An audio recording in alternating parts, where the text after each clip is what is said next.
Cern Basher is back, and Cern, in the program that we just did the other day, we had a huge long thing that we did about robotaxi. What we didn't do, which was interesting, because it's like every time anybody does a robotaxi, a long package on robotaxi, it almost always ends up with some kind of an estimation of the value of Tesla once robotaxis are out there in force. Have you ever personally done a PT? You had me figure out the current value as $3,000 for the stock right now, is what it's worth right now.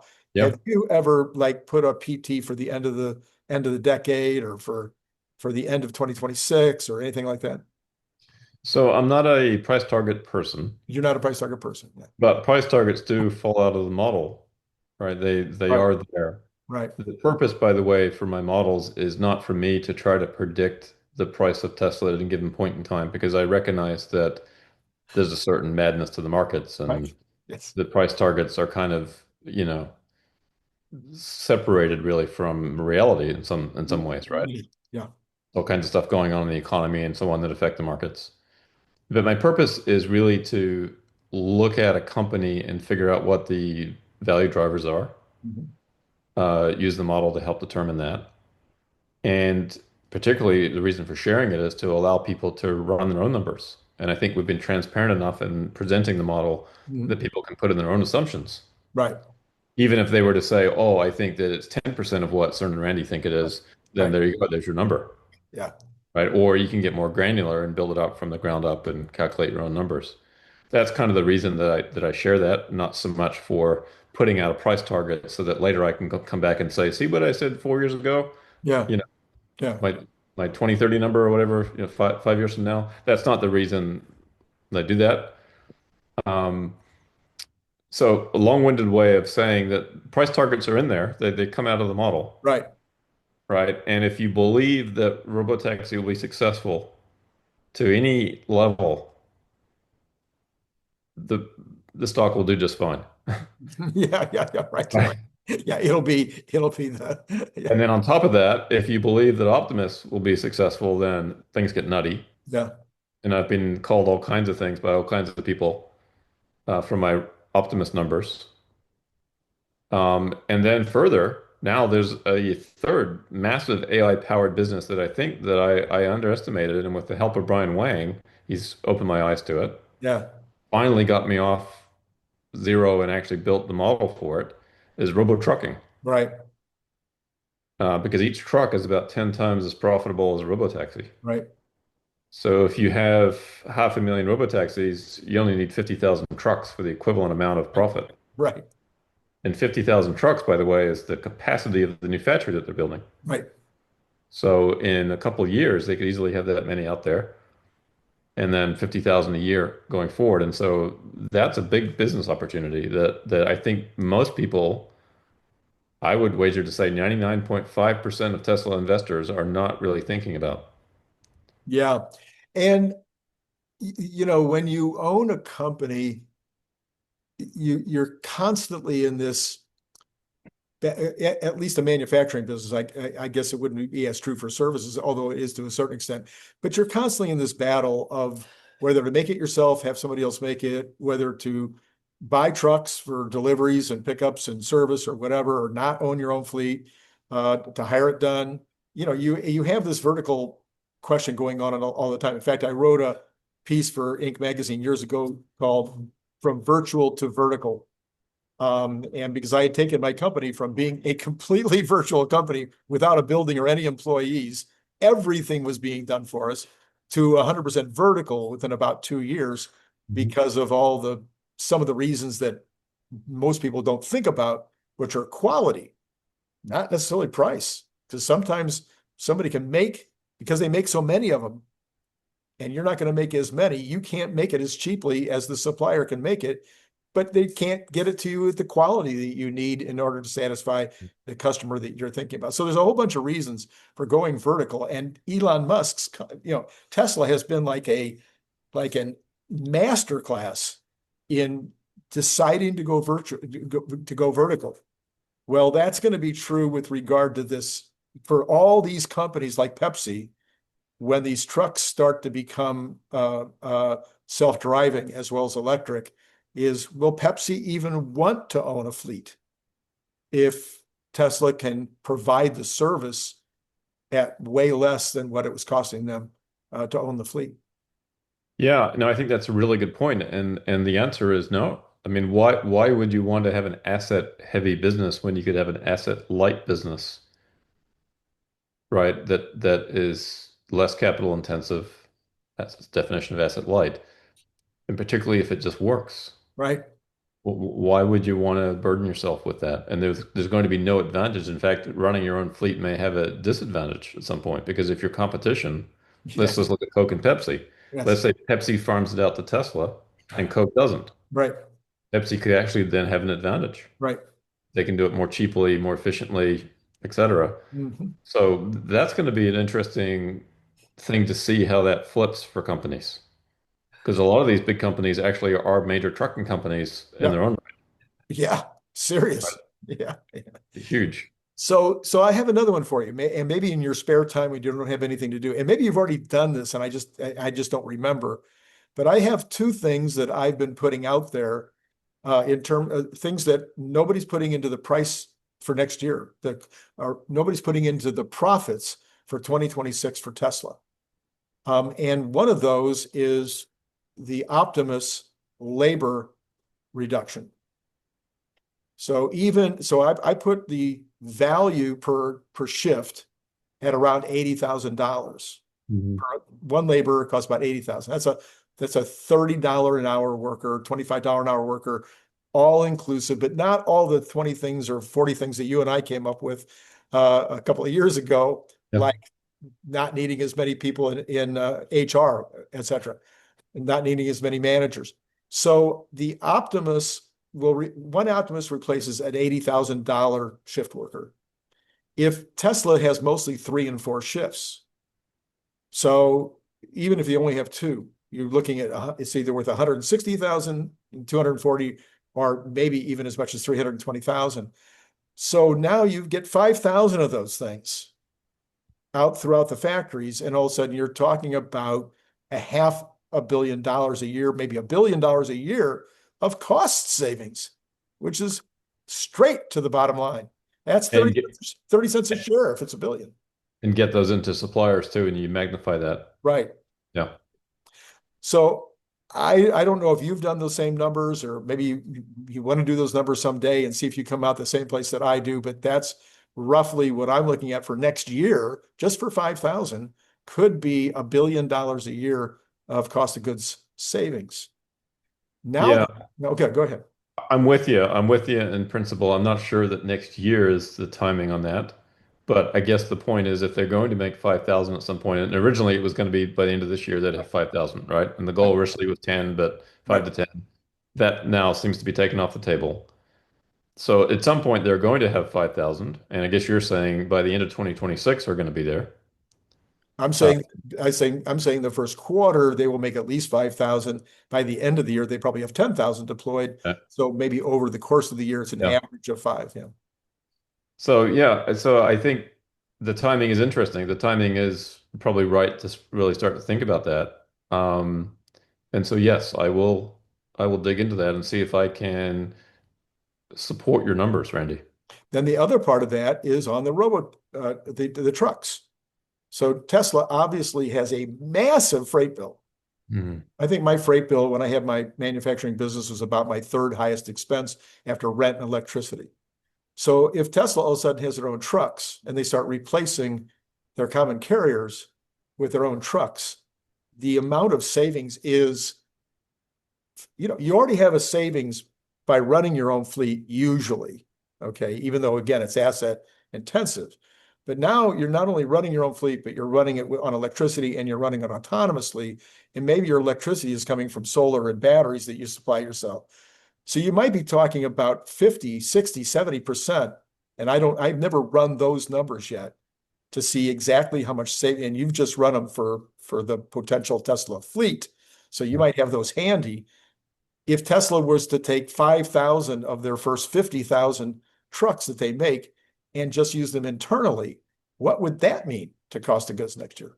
And this would be for picking up raw materials and parts as well as delivering finished goods. Right. No, there's no doubt it would be a material impact. And it's kind of interesting because I think about the production capacity of the new factory in Reno, 50,000 trucks, and that sounds like a small number when you say that. Right, right, But it's like 150 a day, right. right? And these things are huge, Yeah, right? yeah, And a truck, roughly from a battery size perspective, is about 10 Model Ys. yeah. Um, and so that's like a capacity of 500,000 Model Ys coming out of that Reno factory, Hmm. 50,000 trucks. Yeah, So th yeah, it's phenomenal. It'll have a huge impact. right. So right now we've only been looking at the 50,000 as being a normal, make it, cost of goods, sell it, make extra money on FSD, wonderful. Make extra money by selling charging stations, fantastic. Make extra money by selling charging, phenomenal. All those things are great. But what about the cost of goods savings? The first year, alone could be a really significant number. So anyway, that'd be another fun thing to play around with in your It will spare be. time. Yeah. That's right. That's the challenge, the spare time. Yeah. All right, well, let's get on to your slides because that probably wasn't what you came to talk about today. Well, perfect segue because Good. we're talking about time. Let's talk about infinity. Infinity, there you go. Today is Happy Bitcoin Infinity Day. This is Oh, August 21. So 21 million Bitcoin will be created. And August, the eighth month of the year, turn it on its side, looks like the infinity symbol. So 821 is the Bitcoin Infinity Day. I don't got know why we're celebrating this, but it. when you've got a badger holding this, I guess you just join the party. Okay, there you go. Now we know. Yeah. Um, but from taking a serious turn all of a sudden here, Nah, right? So we tend to always talk about inflation, right? And we're worried about inflation, and the media talks about inflation, and we see and feel inflation every day at the grocery store and the bills we pay and all that. Right. And so we got consumer inflation somewhere down here. And this is from 2011 through 2024, call it 3% inflation. In reality, it's probably higher than that because of right. the way they measure things. It's not very good. But no one really talks about monetary inflation, Okay, right? We are printing money, we're borrowing money, we're printing money, we are debasing our currency at a rate far higher than consumer inflation. right, Okay. The monetary debasement, you can kind of think of that as shared dilution. It's like owning shares in Tesla and then the company issuing a bunch of shares to employees and you're diluted out of value. right. In the case of monetary debasement, you own a US dollar and that represents a certain purchasing power in the US economy. But if they suddenly print a whole bunch more dollars, then what that dollar purchases goes down, Hmm, hmm. right? And so that level of monetary inflation actually is kind of on par with the returns on the S&P 500. Hmm. Which is kind of interesting. So this CPI is not the hurdle rate. In order to have a real return, you need to be able to beat the S&P to have a real return, to beat monetary debasement. So interesting thing to talk about on Bitcoin Infinity Day. There you go. Also, this is kind of funny. You can tell the success of somebody by the watch that they Oh, wear, I see. Is that right? right? And so, if you're a student, you've If I have got. a, if I have a Mickey Mouse watch, what does that mean? Well, this doesn't cover everything, but if you get a Rolex, according to this, you want to be rich, Right. etc. You work your way up, you're filthy rich. And then Bitcoiners, they have the Casio I see. F91. I see. Right. I don't know what I am because I don't wear a watch, so yeah, we don't fit on this chart. But anyway, I thought that was Yep. funny. Yep. All right. So interestingly, yesterday, which I think may have been Wednesday, August 20th. Batteries supplied 27% of the power at peak demand in California. Hmm. which is pretty impressive. Yep. And the I'm guessing that's the yellow in here. Uh, no, I guess it's here. I guess it's the purple. Here's the batteries here. Okay. I guess the yellow is just solar batteries. I guess it's purple in this Yeah. chart. Okay. Anyway, 27%, and Elon says true. Hmm. Um, and then Peter Diamandis said solar power in deserts in North Africa is enough to supply 40 times the world's electricity demand. Right.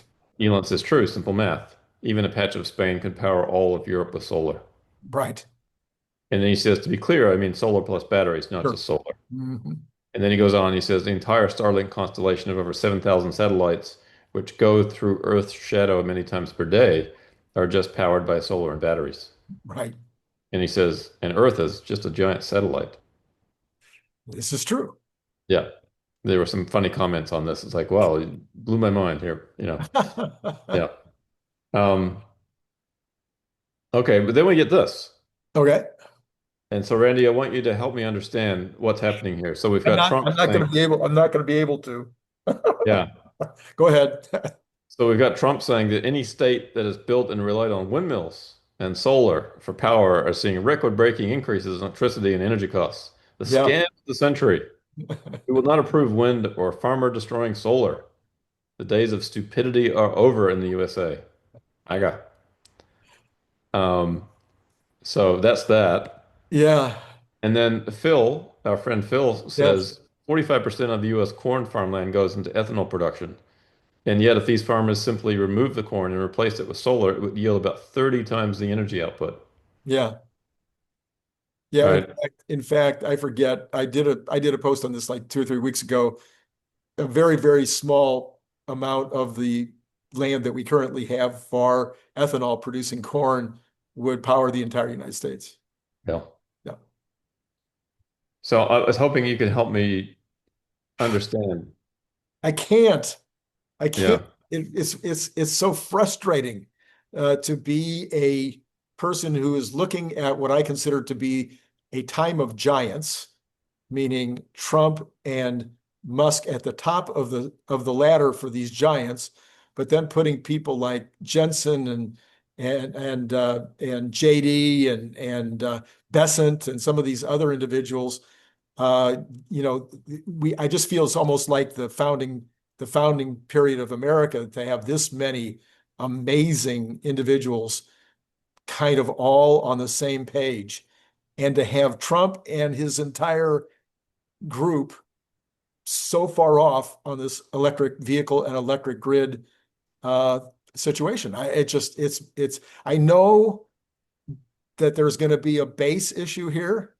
He's got his base that his Hmm. base believes what he's saying. And he's got maybe some industrial friends who he wants them to be happy with him that are making oil and coal and et cetera, et cetera. Here's one. This just came to my mind, and then I'll let you talk. Um, Potentially, it would be like Elon. Elon says, look, I'm going to make lithium batteries, but I need all the rest of you lithium battery and all you other battery guys to keep making them as fast as you can because I still need all of those. And I think Trump knows that no matter what happens with solar, no matter what happens with nuclear, no matter what happens with any of these, for the next 10 years, we need all the oil and all the coal and all the gasification that we could possibly produce in order to feed the giant AI factory future. So I'll turn it over the stage to you.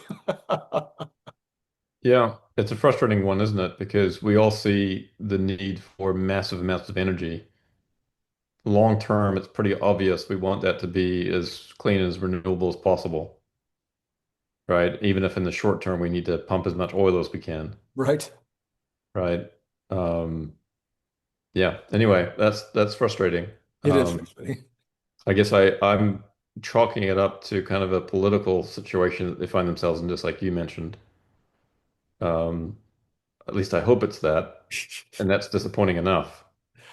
If So it's not that, and if they believe this in their heart of hearts, then that's a deeper problem. that's a bigger problem. So my posting lately has been Elon, please. Elon, please make the darn solar panel factory, gigafactory, buy up some of that farmland in the Middle West or wherever you need to, wherever you think is the best place to put the solar panels. Brian White, I think it was, came up with the idea, it might have been Brian Wang, came up with the idea of modularizing the solar panels. I saw a picture today on X of guys carrying these giant panels out into a field someplace where they're going to be installing them. And it seemed like such a labor-intensive thing. And Brian's, whichever Brian it was, said, why don't we do what they're doing now with the charging stations where they're bringing them in four at a time, already ready to go on the cement Right. block, and Yeah. just take it off with a crane, put it on the ground, you're done. Why can't we do that with solar panels? That would dramatically lower the cost of labor, which is a big factor on the installs. This labor thing is a big deal. So Elon combining his trucking, we just talked about, using the robots, using his own trucks, modularizing and using whatever technology advantage he might have in terms of manufacturing, we should maybe be able to get these solar panels on the ground really, really inexpensively. And he doesn't need the president to get that done.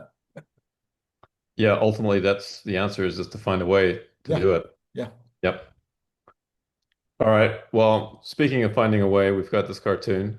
We've got the guy wearing the Fed jacket dressed up as a fireman, and he says, "Where's the fire?" But he's holding a can of yeah. gas. Uh, That's yes, how the Fed fights fires. yes, All right. Yesterday, figure, or maybe a couple of days ago, I guess it was yesterday. I guess by the time this airs, it'll be a couple of days. Uh, Brett Adcock at Figure says testing out the new Helix walking controller. It's unstoppable. And what's interesting about this is, and I'll show you some frames from this. He says we've been focused on making our walking train through reinforcement learning more robust. In some areas, it's starting to reach superhuman levels. And interesting to note, the robot is walking blind without cameras. So some of the comments were, why didn't the robot just walk around all yeah, this yeah. stuff? Why did it walk over top? Well, it was intentional to test the robot's ability to handle this.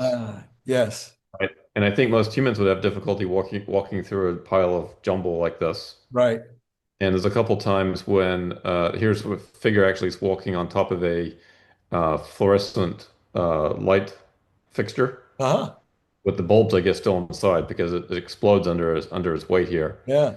Um, and then here's another one where they had him walk through, and his foot actually gets caught inside the crate here, and he, Hmm. lifts up his foot and so he can get out. Yeah. Uh, but I thought this was a nice development. It's nice that Figure's continuing to share videos with us. Of course, part of the reason for this is a recruiting Sure, sure. reason, Sure, sure. and that always follows after these videos. If you're interested in working for, a robotics company, contact us. But it's nice to get some, uh, indications to where things are. Sure. I understand why Tesla's not doing that, but as a person interested in this field, it's nice to get these kinds of updates. Yeah, and the fact that it can, manage all of that kind of capability, all that terrain, if you will, blind is a pretty good deal. Yeah. I wonder if And a lot of people, if it's nervous at all. right. Yeah. You'd have to ask it. A lot of people were commenting that it walks like Biden, and sure, there's some challenges still to be had. But again, what you're looking at is as bad as this robot will ever be, Yes, that's right. That's right. right? It'll continue to get better and better.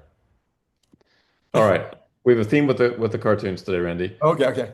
So this gentleman's talking to this woman, and he says, "I keep hearing about Fed cuts, but I'm not sure if they're talking about rates or about JPL." Or about Governor Cook. Yeah. All right. Let's talk about homes. Let's shift gears completely. Yeah, sure. So here's a chart that shows the existing home sales median price, Right. right? And you can see that the blue line, seasonally adjusted, 1999, we have $140,000 median sales price for homes. Went up to about 230 in October of '05. Went down to about 160 by July of 2011. Financial crisis in here Mhm. was a contributor of that, but even then it was coming down before that. And then since then, it's been on this pretty There. steady climb.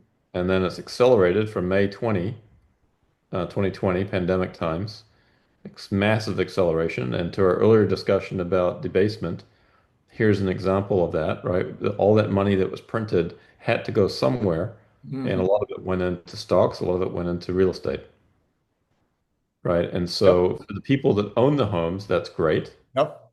But for the people that don't own the homes, their ability to own a home is getting away from them, Right. right? So anyway, here we are now.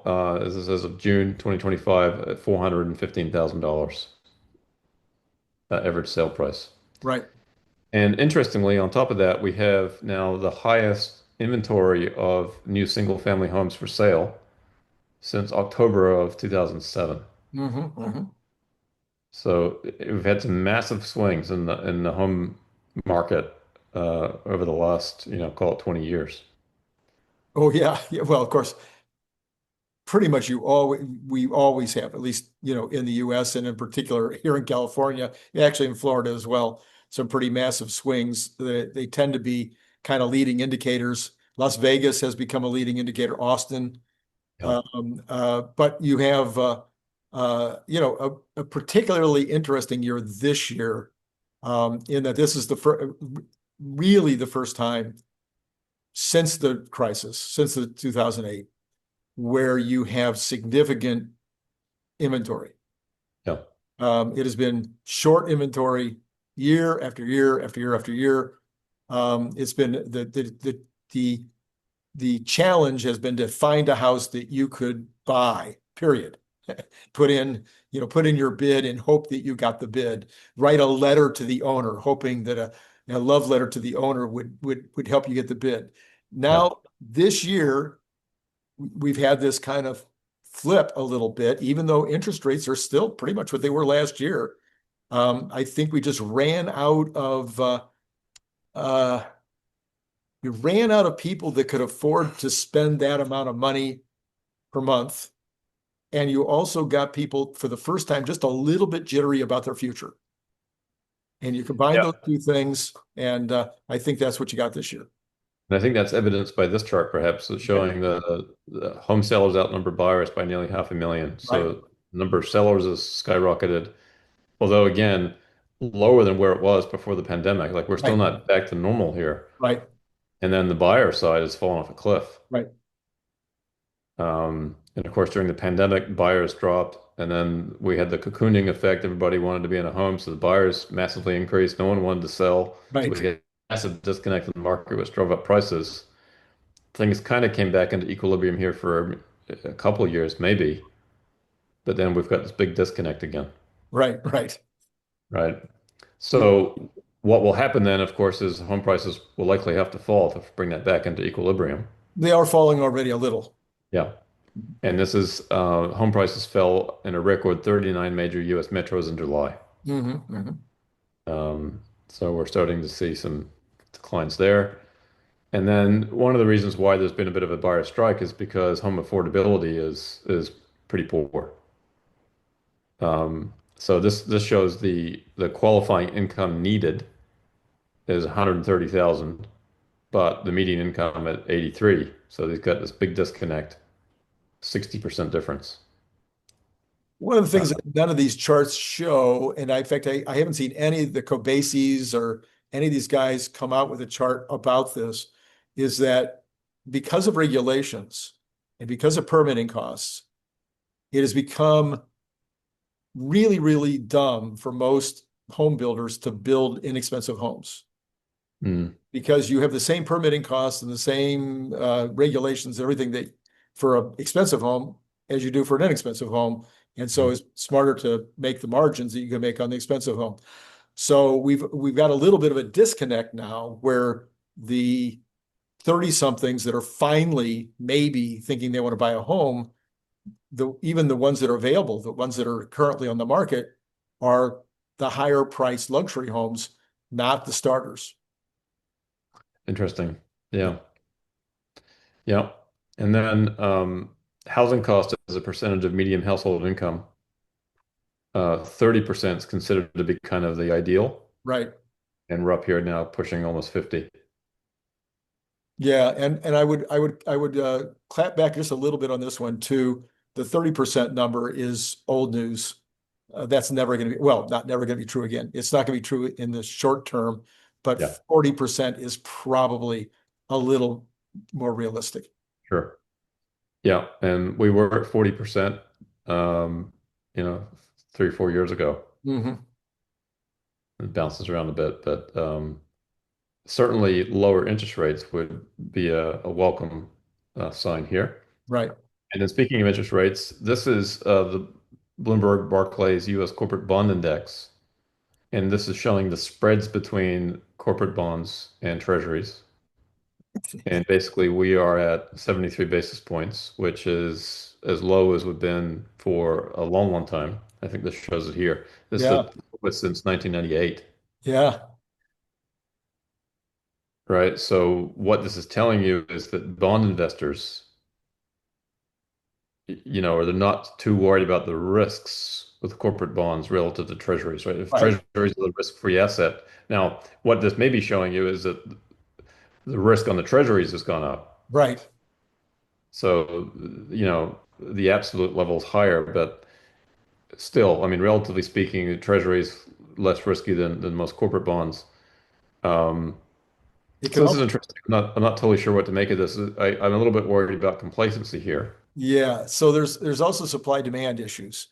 So Yeah. you've got the U.S. government providing massive amounts of bonds that need to be bought, whereas the corporate world is not putting as many bonds out there. The equity market, both the private equity markets and the public equity markets are so available right now for corporations to get their money from equity rather than from borrowing. And I also have been making the argument for a long time that the aging population has also created way more mature companies, and the mature companies don't need to borrow as much. Mhm. So you're not seeing as much borrowing by small businesses or big businesses. Interesting. Yeah. And then this is the move index, which is kind of like the volatility index for the bond market. Yeah, gee. And that's basically at all-time lows here. It kind of feels like we're overdue for some little crisis event. Well, I talk don't about want the to move. suggest it or jinx us. Talk about the move index. Tell us exactly what that is. Well, it's basically an index it's like the VIX for the bond market. Oh, okay. It shows bond volatility. So it tends to spike on events. So here's Trump gives 90-day tariff reprieve. Right. Right. It was high here the day Okay. before the election. It was high. Okay.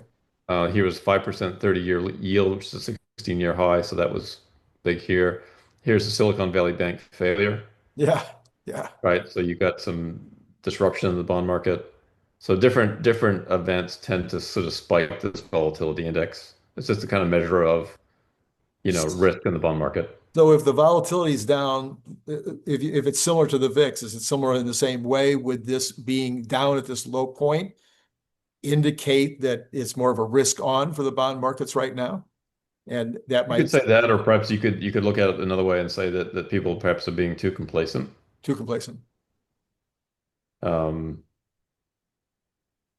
yeah, I mean, but I think to your point, there's some structural things going on in the bond market that have changed a lot. Yeah, well, you've got China not buying bonds, you've got Japan not buying bonds, you've got all of them buying gold instead. So there's a whole bunch of issues that are kind of throwing things a little bit cattywampus on those Yeah. bonds. Yeah. Speaking of Japan, their 30-year bond yield has spiked to 3.1%. It's the highest level on Up record. Right. And this is kind of funny from Charlie. He says, this is a preview of what's coming for the US if we don't get our deficit debt spiral under control. The Yeah. chickens eventually come home to roost. And one of the comments on this was, really? 3.1% is a crisis level yield? We would actually welcome that at this point. But the Yeah. point is that they went basically from, 0 or 1% rates to now 3. So it's been a big change. Yeah. For those who listen to Larry and I once a month talking about the Kathy Wood report at the end of the month. We've been talking a lot. Oh, not recently, but months and months ago when we had this Japan carry trade unwind. We talked a lot about what was going on there in that situation, and it's so complex. We don't have time right now to talk about it, but there is a lot more to this than I mean, there's things like population decline. There's things like the Bank of Japan owning most of the debt. There's a whole bunch of stuff Yeah. that that falls into this, but it is interesting to see what a giant jump that it's taken in the last little bit. Yep. And then speaking of debt, if there's one thing that's consistent across different political parties, it is their love of debt. So when Carter was in office, we had 1.2 trillion of debt in 1981. Reagan took us to 2.7, Bush 4.1, Clinton 5.8, second Bush 10, Obama 20, Trump first term 28, Biden 36, and now Trump 37.1. Um, both parties seem to love to spend more than they receive. Yeah. Yeah, another hour long conversation necessary, but we'll leave that for another day. Yeah. And then lastly, I hear there's going to be an opening at the Fed. Jeez. This guy says we'll work for food. Will work for food. Yeah, it's gonna be an opening of the Fed. And if your name, So, yeah, there's according to Bessett, the 11 or 12 people that are being considered are amazing, incredible. It's hard to choose amongst them. all right. Well, that's good. I hope we get somebody that's highly capable. Although, again, I think it's kind of a silly role, but Yeah. not going away anytime soon. So my big wish, my last wish for this year, actually, for Trump, and there's a lot of year to go, but he's done so many things already that I wanted him to do that it's, I'm running out of wishes. But the one that's still left, and it's a wish that I think Elon Musk would be with me on 100%, is we need this pocket rescission bill. We had the rescission bill for 9 billion, but that was like a drop in the bucket. We got like another 100 and almost 200 billion of rescissions that we should be doing. And I know that we're past August 15th now, which is 45 days from October 1, which is the end of the fiscal year. And any if you want to do a pocket rescission, you've got to give the Senate something that inside that 45 days. Hmm. So if we're serious about cutting that deficit, we need this rescission. Are we serious about cutting the deficit? I think so. I think Bessent is. I think Trump is. I hope so. Yeah. But I think the Uh, rescission bill would be evidence. yeah. I mean, we've cut those positions, we've cut the contracts, we've eliminated the leases, we've sent the people home, we've cut USAID, we've done all these cuts, but you can't not spend it unless you do the rescission bills, and then what do we call it? The re I don't know. You get to not spend it, but only if you do the rescission bills. Isn't it funny how we put all these things in our way that Yeah, don't allow us to stop spending money? I know. I know. Yeah. Crazy. Yeah. It's a bit like Gulliver with all the ropes and stuff. But yeah. Um,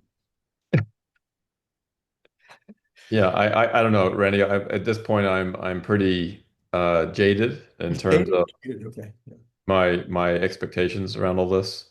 Um, it just seems to me, it feels to me that we're in a political system that kind of runs itself, that it's pretty hard to change. Yeah, that's Right. 100%. There's powerful forces inside and outside the system that kind of keep things going. Yeah, Or yeah. So, but Elon's, according to the Wall Street Journal, which you can't believe, of course, but the Wall Street Journal says that Elon has pulled back from politics, for now. which would be good, I think. Um, It depends on your perspective. If you're worried about short-term stock price for Tesla, sure, Okay. right? But if you're worried about long-term success of humanity, long-term success of our country, and frankly, long-term success for Tesla, then I view politics as being kind of an important component of that. Because if you're taking people from one old system to a new system, there's going to be political implications of that. Hmm. And so just to ignore politics completely, I think, is also a mistake. Well, okay, pulling back, I think what the Wall Street Journal was suggesting was pulling back. He's not going to probably not going to do the third party. Uh, Well, they further said that it appeared that he was going to endorse JD Vance. And my guess would be that if he's pulled back from the third party, that he would be coming back with another effort at midterms to make sure that what he likes gets done at midterms. yeah. What I would love to see, if we're stuck with this two-party system, I would love to see some way for Elon or he and others to support candidates in both parties Mm, rather than always have this, one party or the other. yeah. Is that a realistic thing? I don't know. Perhaps not.